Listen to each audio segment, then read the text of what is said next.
selama ini manusia Indonesia kita lebih banyak diisi otaknya, hati sering kosong, agama dangkal, akidah rapuh, moral rendah.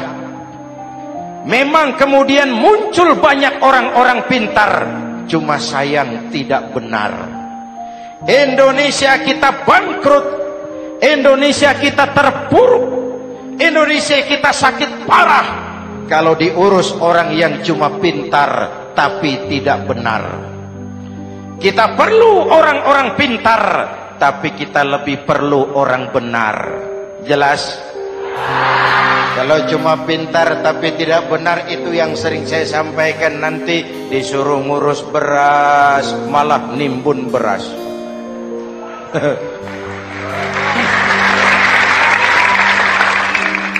Disuruh ngurus laut malah jadi bajak laut. Disuruh ngurus hutan rame-rame jadi orang hutan. Jutaan hektar hutan Indonesia kita ini merupakan kekayaan sumber daya alam kita yang harus digunakan bagi sebesar-besar kemaslahatan rakyat. Yang disuruh ngurus hukum malah bikin hukum seperti pisau, tajam ke bawah, tumpul ke atas. Jangan heran lalu di masyarakat muncul street justice, pengadilan jalanan, sebagai refleksi dari ketidakpuasan melihat sikap hukum yang sangat berpihak. Kalau yang kecil salah, hukum cepat-cepat ditegakkan.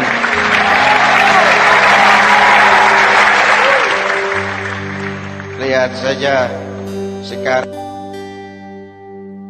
sekarang ini kalau orang terkenal banyak uang punya masalah, antri yang bela. Betul? Tapi saudara lihat si Marsinah di Jawa Timur, si Sengkon dan Karta di Jawa Barat, si Udin Bernas wartawan Jogja terseok-seok mencari keadilan, sampai hari ini urusannya masih remeng-remeng. Kenapa bisa begitu? Jawabannya sederhana, tidak ada fulus. Ada fulus mulus, tidak ada fulus manfus. Betul? Jangan sampai para penegak hukum kita terjebak pada lagu baru, maju tak gentar membela yang bayar. Biar bertentangan dengan nurani, biar bertentangan dengan public opini, biar bertentangan dengan rasa keadilan. Siapa yang bayar, itulah majikan. Mau benar atau salah, belain terus. Kalau seperti inilah hukum kita, mafioso keadilan akan tetap gentayangan. Hadirin yang saya hormati, 13 tahun beliau berjuang di Mekah, meluruskan keyakinan, memantapkan akidah, meneguhkan iman. Dari situ segalanya dimulai, dan ke situ segalanya akan menuju. Intan paling mahal, mutiara paling berharga, tidak lain adalah nilai-nilai keimanan. Kalau itu sudah tergadai, apalagi yang bisa kita banggakan dalam kehidupan ini? Kita merasa harta kita berharga, belum ada artinya ketimbang iman. Kedudukan kita punya nilai pun belum ada artinya ketimbang dengan nilai-nilai keimanan. Itu intan paling mahal, itu mutiara paling berharga. Harta baru ada manfaatnya kalau dilandasi dengan iman. Jabatan dan kedudukan baru terasa gunanya kalau dilandasi dengan keimanan. Kalau jabatan lepas dari iman, yang akan lahir Fir'aun baru. Jelas? Kalau harta terlepas dari iman, yang akan muncul adalah konglomerat Korun. Kalau ilmu pengetahuan terlepas dari nilai dasar keimanan, maka yang akan muncul adalah ilmuwan pelacur. yang menyalahkan yang benar, membenarkan yang salah untuk kepentingan pribadi. Dan kondisi seperti itu tidak akan membuat kita makin sehat. Oleh karena itu pada kesempatan ini, pesan pertama saya, menghadapi zaman susah tetap jaga akidah, tetap pelihara keyakinan. Kesulitan bukan untuk ditakuti, untuk diatasi. Hidup adalah kerja keras, bukan keajaiban.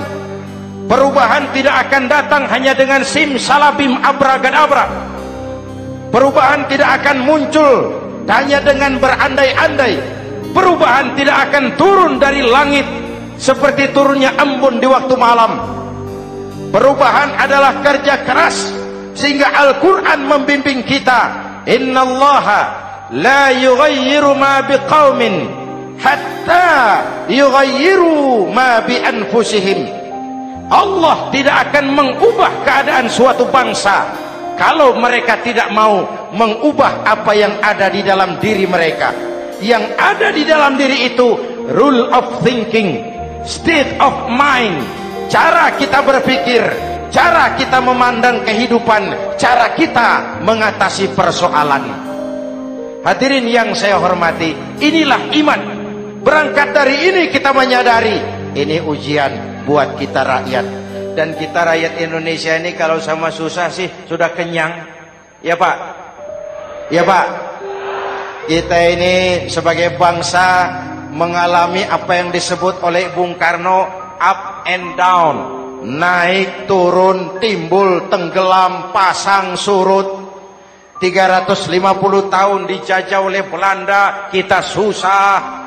Berangkat Belanda masuk Jepang, susah lagi. Pergi Jepang, datang nikah, susah lagi. Lalu kita merdeka, dirongrong oleh berbagai pemberontakan, susah lagi. Makan bulgur, antri minyak. Lalu PKI berontak, susah lagi. Muncul orde baru, lama-lama susah lagi. Orde baru selesai, naik reformasi, mulai repot nasi, susah lagi.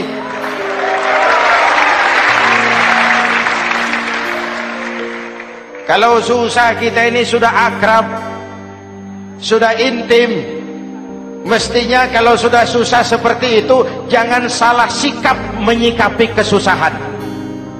Jangan sampai kita potong kompas, ambil jalan pintas, terjebak menghalalkan segala cara. Itu tidak akan menguntungkan, itu tidak akan menyelesaikan. Kalaupun selesai nampaknya penyelesaian sesaat, dan penyelesaian sesaat bukan penyelesaian yang sebenarnya. Karena itu tetaplah dalam koridor keimanan.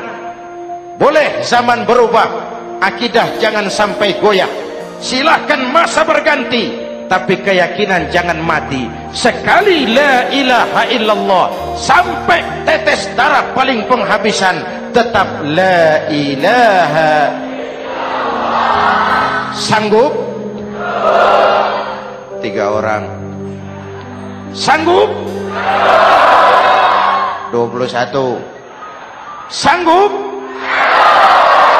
Kalau sanggup kita harus konsekuen.